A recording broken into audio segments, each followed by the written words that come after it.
The sponsor for this episode of The Stand is MyCase. When you're running a law firm, trust isn't just important, it's everything. And that's why more than 19,000 law firms rely on MyCase to keep their practices running smoothly. MyCase is a legal practice management software that helps you stay organized, deliver better outcomes for your clients, and grow your firm with confidence. By optimizing their day-to-day operations, firms collect payments faster, 3 times faster in fact, and handle up to 38% more cases. You'll also get real-time insights to make smarter business decisions, all in one place. Ready to see how MyCase can set your firm up for success? Head to www.mycase.com/thestand to get started.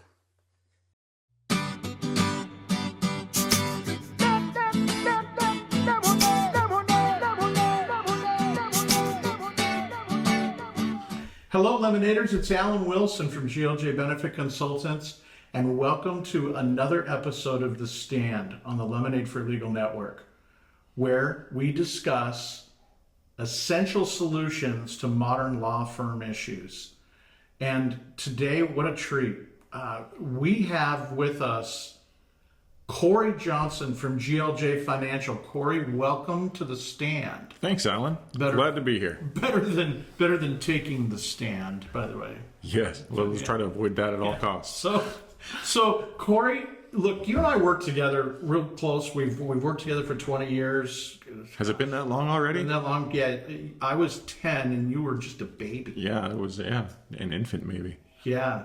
Well, 10 and then 20. I guess that wouldn't work. That math doesn't work. But we've worked together for a long time, and certainly you've been such an incredible asset to firms all over the country with your expertise. And while I've appreciated that personally, I know that I know that our Lemonaders know who you are.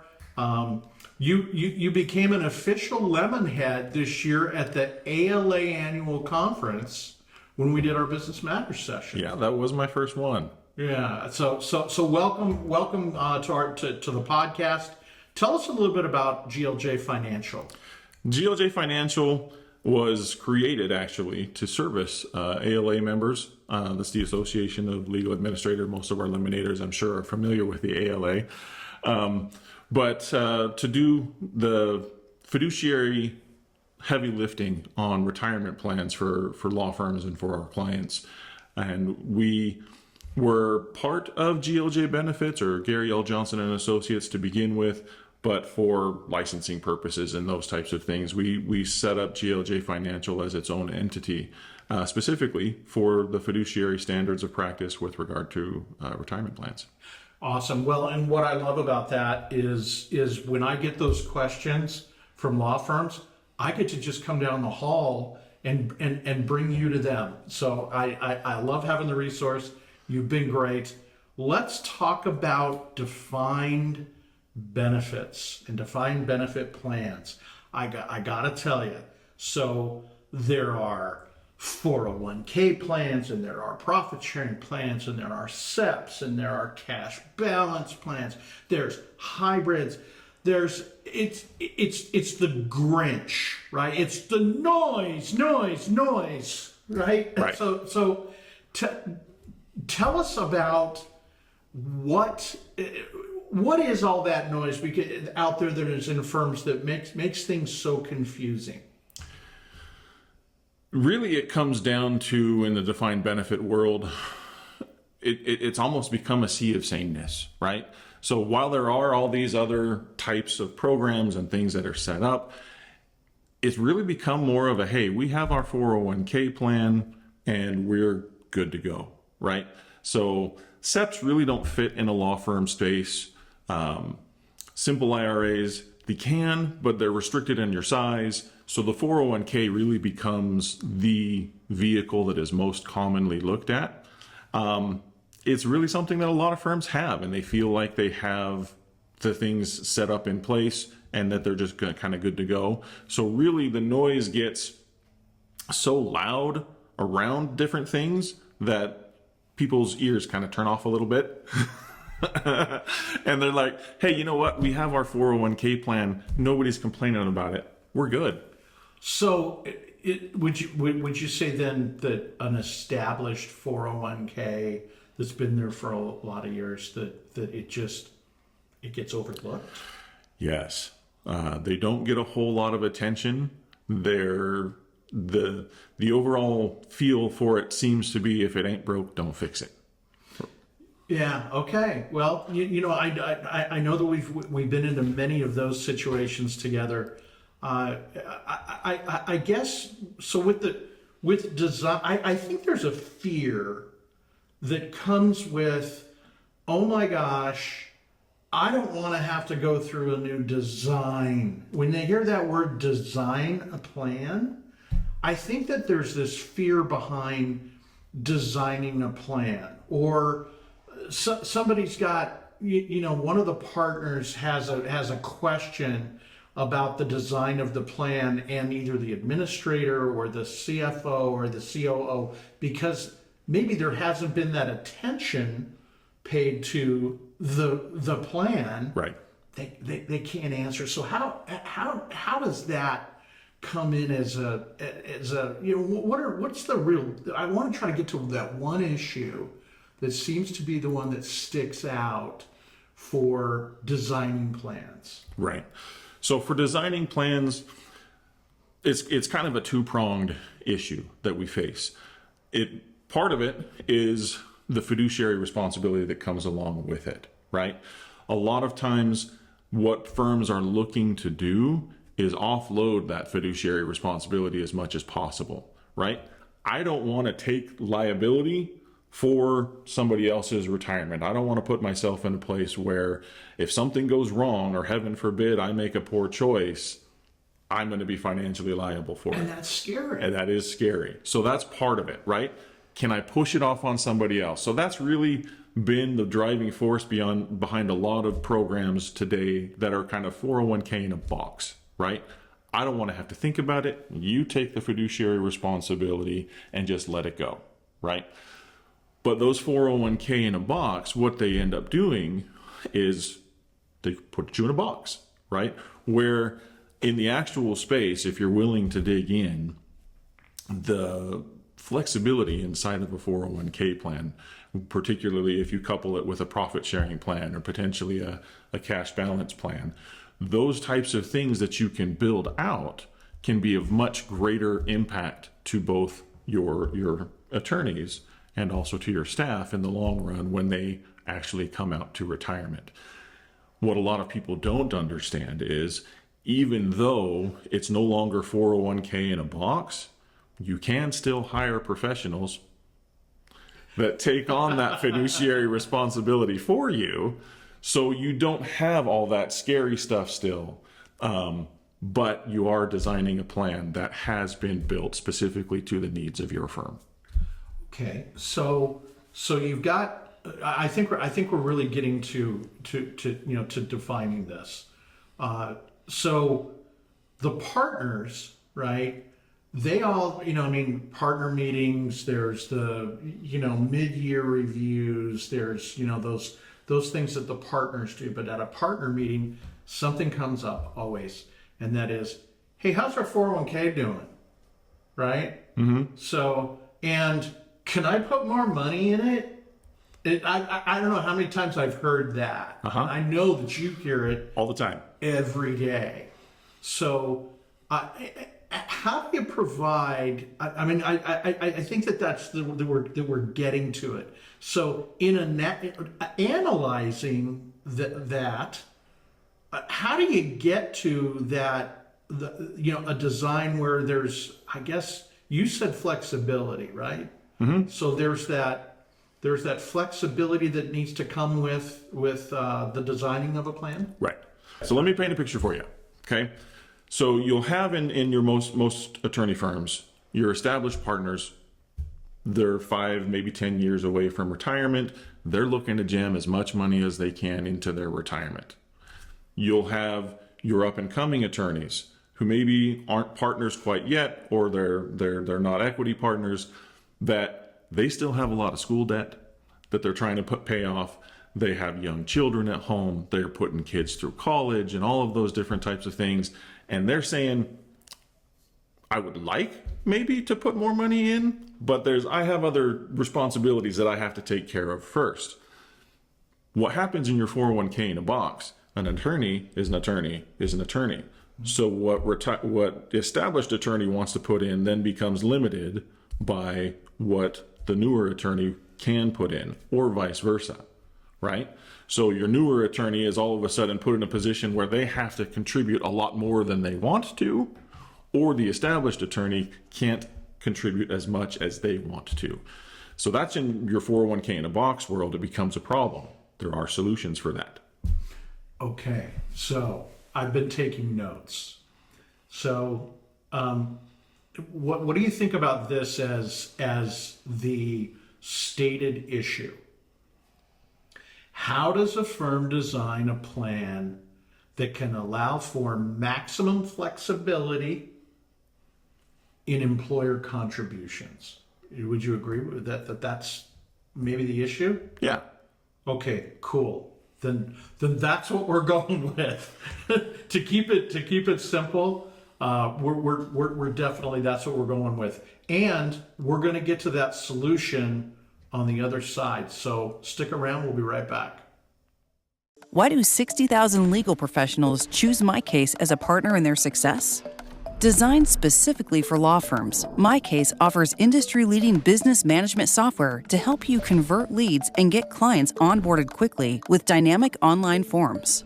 Foster collaboration using cloud-based case management and secure communication portals. Streamline tasks and workflows with tailored legal AI. And experience unparalleled financial control with built-in spend management and legal accounting. Freeing your focus for high-impact work, helping you to deliver exceptional service every time. So why MyCase? Because your law firm deserves a partner as dynamic and dedicated as you. MyCase, practice management made simple. Hey, welcome back to The Stand, where Correy Johnson from GLJ Financial joins us today. And we have identified the issue, and we've agreed on it. Which is rare that we agree on. We've agreed. Wow, that's an inside office joke for sure. Okay, so here's the issue.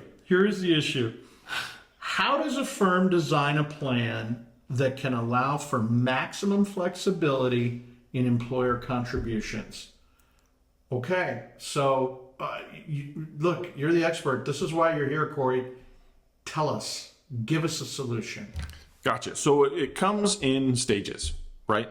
So it really is going to depend on how much money we're looking to put into a 401k plan, right? So the first thing, the 401k plans, your annual contributions for this year, 2025, an employee is allowed to put in up to $23,500 of their own money. If they're under the age of 50, over the age of 50, they can go all the way up to $33,000. Okay? So from there, we're looking at, that's not enough for my attorney who's making $500,000, $600,000, $700,000 a year, $33,000 a year, big whoop, right? So we're looking at layering on a profit sharing plan. Now, profit sharing will take you all the way up to as much as $77,000 in 2025, depending on, again, the age of the attorney, which may or may not still be enough. But when you're looking at a profit sharing plan, you put in restrictions, or the government is more aptly puts in restrictions as to, if you're going to do this much for this person, you have to do at least this much for the other people, right? So that's where the restrictions start to come into play. So you'll have your attorneys in one class, you'll have your paralegals in another class, you'll have staff in another class. And what you do for one attorney, you have to do for all the attorneys. What you do for one paralegal, you have to do for all the paralegals, so on and so forth. The way to get around that is what we call a cross-tested new comparability plan. Okay? So those are a lot of words. They are a lot of words. They're a lot of words. They are a lot of words. I know it's a cool solution, so tell us about it. So what we do in that situation is, and these have been around for a while, but people still fall into the same broad classifications. What the cross-tested new comparability plan will actually allow us to do is every single person is their own employment classification, right? Whereas the government is saying you're not allowed to discriminate based on gender, you're not allowed to discriminate based on wages, you're not allowed to discriminate based on X, Y, and Z. We're no longer doing that because every single person's job responsibilities are uniquely their own.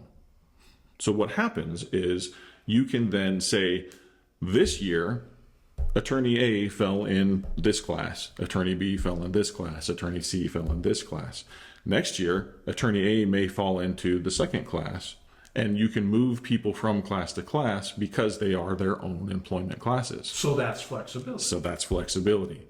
So what happens is the attorneys who are established, looking to jam as much money as they want to, we put them in class A, right? Where they put in as much as possible. Attorneys who want to do more than what the paralegals and staff are doing, but maybe not as much as what these other guys are doing, we put them in class B. Attorneys who say, we're young enough that we have so much school debt or so much other responsibilities, we want to be in the same class as the paralegals. That's fine. We can put them in with the paralegals or the staff, and we can move people around and put them into the category where they're most comfortable in. So, okay, wow. So that, first of all, that sounds really cool. Yep. I love that. That is a solid solution. So cross-tested, new comparability, profit sharing, and cash balance plan. Mm-hmm. Tell us about cash balance. So cash balance is the next layer, right? So you're having attorneys that want to put in even more than that $77,000, right? So cash balance is technically a combination plan where your defined benefit, your 401k and your profit sharing are considered defined benefit programs. And because I'm a bit of a nerd and I have to define these things, right? Defined benefit is when you're putting money into a plan and then what the outcome is not, defined contribution is when you're putting money into a plan and the outcome is not determined, just the amount that you're putting in. So the market does what the market does. I'm not guaranteeing any outcomes. A defined benefit is the opposite. We're defining a benefit that we want to provide, and whatever we have to fund, right? So your cash balance really only fits in firms that have an established income stream.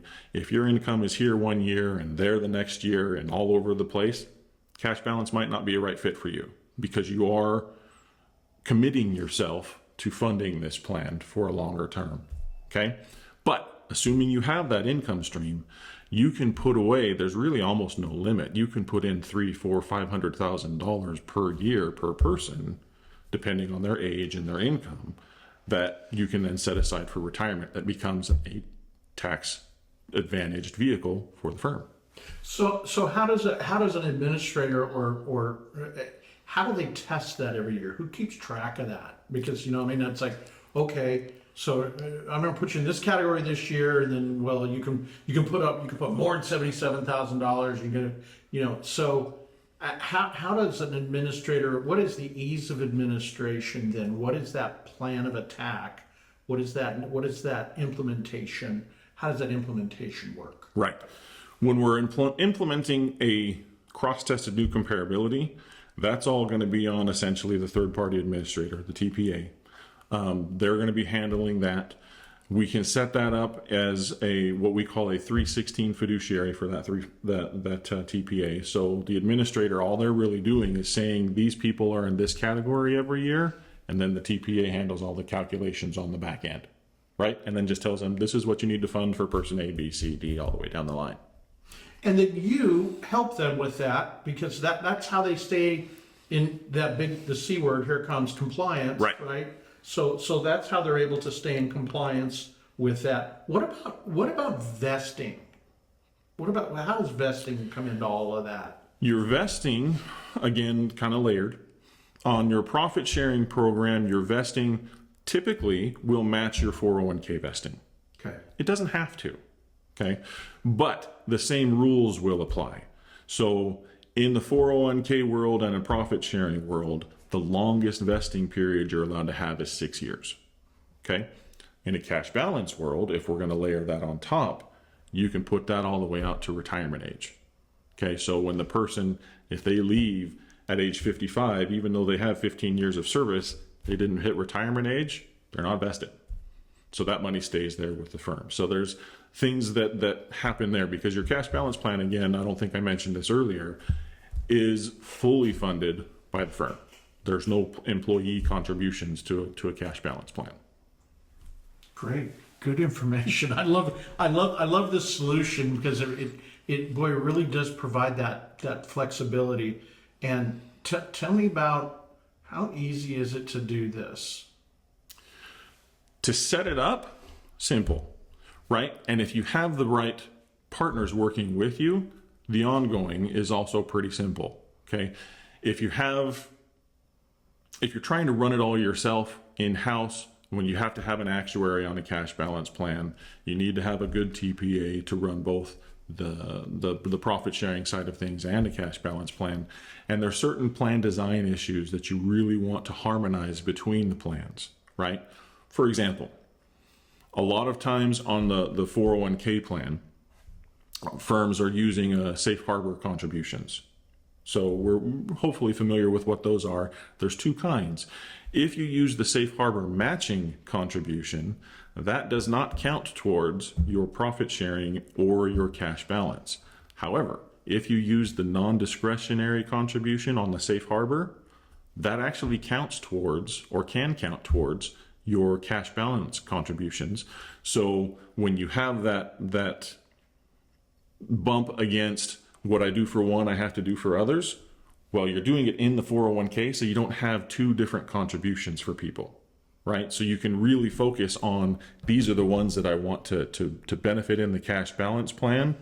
And in the 401k, we're giving them enough there, and we're getting credit for it inside of the cash balance plan. So it's so cool. Harmonizing again. Yeah, so cool. I love that. Okay, here comes the T word. What about tax implications? Tax implications are that anything that the firm puts in, that's a write-off in that year. So if I'm putting $500,000 into the cash balance plan, that's a $500,000 write-off to the firm that year. Wow. Okay. So all of that just sounds amazing. So I think we've solved it. I think we've got to the solve. How do people reach out to you to help them with this? How do they get a hold of Correy Johnson? Let's wrap it up, because this has been very informational. I know the lemon heads are going to eat it up, but how do we sweeten that juice, and how do they get a hold of Correy? Yeah, best way is to reach out. They can give us a call, shoot me an email. All of our information is on our website, GLJFinancial.com. And so they can access it there. They can reach out to me there. There's contact me directly there. They'll shoot me an email, but also my information's there. If they want to give me a call, shoot me an email directly, they can do it there.